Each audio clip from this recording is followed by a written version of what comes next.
that one up, right? You have to have a minimum, don't you? We'll just see what happens with this one.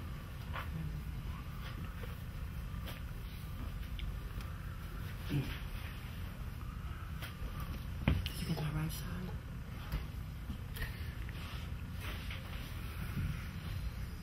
A little bit if you need it. All right.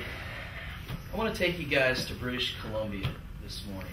Imagine, if you will, a native tribe there called Kwakikudu, something like that. And then imagine a little missionary couple that wants to take the gospel to these people. This is a true story, unfortunately. A missionary couple went to British Columbia to minister amongst this native tribe. And the work was not progressing as rapidly as they had hoped. Particularly the village chief was not very cooperative with them in allowing them to do what they needed to do. So when their first child was born, they had a little son, and they decided to name him after the chief, thinking that this was going to flatter the chief, and then maybe the chief would be a little more cooperative with them. But much to their surprise, when they announced the baby's name, the Indians branded them as thieves and forced them to leave the village. The couple didn't know until it was too late that this particular tribe considers a person's name private property. It's actually their most prized possession. The only way you can get someone else's name is if it's willed to you. So they were considered thieves and asked to leave. Why? Because they didn't understand the customs of these people that they were ministering to. You see, it's very important to have a good understanding of culture when you're trying to communicate in a cross-cultural setting, especially if that message is the gospel. You can create a lot of different issues when you don't understand culture. Sometimes these are just small, funny things that happen, and sometimes these are can create serious conflicts. I've come across a few examples comparing Filipino and American culture, and we'll check with data later, see how accurate these are. But to tell a Filipino that he has a tall nose is a compliment. Their culture, a certain nose structure is considered attractive. However, that term in America might be a little offensive. Hey, you've got a tall nose. What? People aren't too happy about that. To tell someone when they come back from vacation, hey, you're getting fat, it's a compliment. Because it just means you had plenty to eat, you had a good time on your vacation. However, it's never a good thing to tell an American you're getting fat. Especially a woman. Exactly. Conversely, Americans love to tan. As a culture, we want to get darker.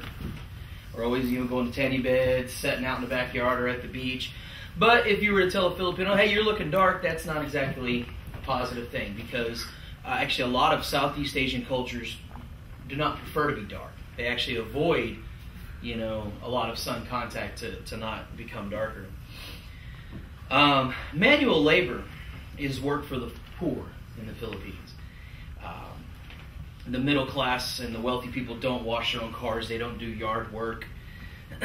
So a Filipino who makes a comment to a wealthy American, hey, you're industrious, because he sees him mowing his own yard maybe, is not exactly a compliment. The American might think, yeah, I'm industrious, But the idea is not the same. What the Filipino is saying is, why are you mowing your own yard?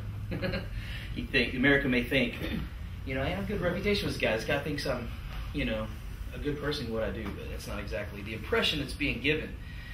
There's also, I've actually had a personal experience with cross-cultural miscues, as they're sometimes called. I was in Vietnam, and I was walking down the road, and this little street vendor came up. He's trying to sell me some postcards and whatnot, so he's being real friendly with me, and and just talking all chipper, and then he looks at me, and he's like, you're a fat man.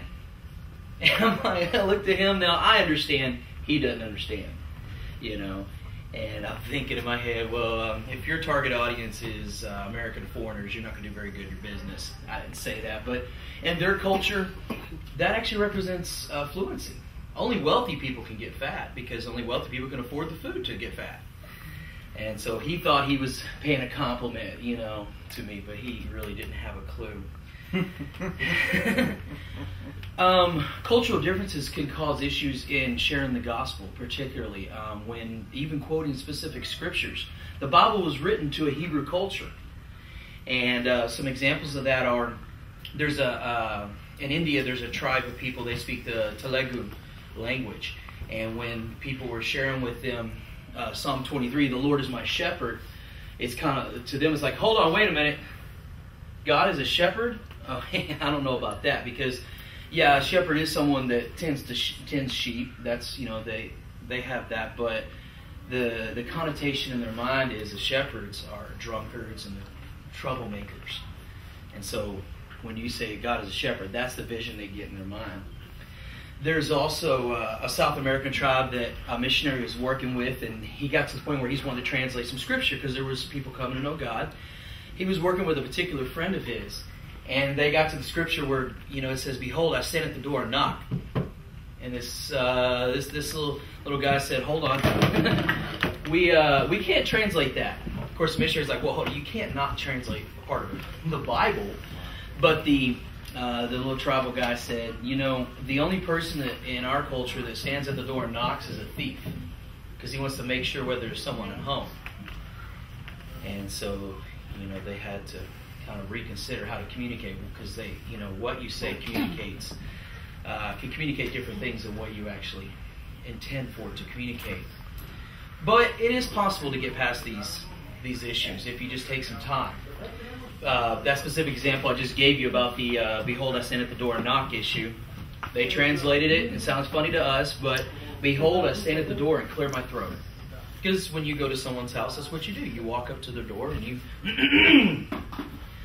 Because if the person inside really doesn't want a visitor, he can just act like he didn't hear you. And then, you go on. However, a thief, like I said, is going to make sure someone's home before he goes in. So it's polite to just clear your throat. We see Jesus doing it. Jesus was not a Jew. Jesus was not a human. He's God from a heavenly culture. He left his culture, came to our culture, and was very applicable to the Jewish culture during the Roman rule. He spoke in ways that they understood. He used things that they would understand. I mean, how often do we think, we read it and we're like, okay, we need to figure this out. We have to go and do all these references. Oh, what that really means is, that didn't happen with the Jews. When Jesus spoke, it was just common understanding between them. Paul did the same thing. And when he was on Mars Hills with the philosophers, he used things that were a part of their culture, things that they understood, to bring about the gospel message. I don't know if any of you heard of Hudson Taylor, but he was one of the really the fathers of cross-cultural ministry in China. He dressed like the Chinese people at that time. He took on a lot of their ways of life, and his fellow missionaries ridiculed him, but he was the only one that really became an insider with those people. And so it is definitely something that's being done. And it's very, very important, though, because as I've shown before, when you don't understand culture, you can create issues. You can be telling people, hey, my God is a thief, or my God is just like a drunkard or troublemaker. And all you said was he's a shepherd, or he stands at the door and knocks at your heart. We think, oh, this is a beautiful message, but it's not coming across that way. And so it's very important to do that. And it's something that is possible, but it does take a little work. You may be thinking, okay, great, I wish I could do that, but I'm not an anthropologist or sociologist or even have, this missionary training to do all that. It really doesn't take all that. When you're around someone, this class is a great example because it's a very multicultural class, just talk to people. Ask them about your culture. How do you guys do this back in your home country? What did you find different when you came here? Ask a lot of questions. People are generally going to be open and share with you, especially when they're from a completely different culture, and someone shows interest, and that's going to open the door to share the gospel. There are other materials that are out there. There's some books that you can read, and if you're interested, I can share with you guys what some of those books are. But I would really encourage you to keep in the back of your mind about cross-cultural ministry, because we live in a very, very multicultural society, especially here in Houston. It's a very international city, and if we're going to share the gospel with those we come in contact with, we need to understand their culture.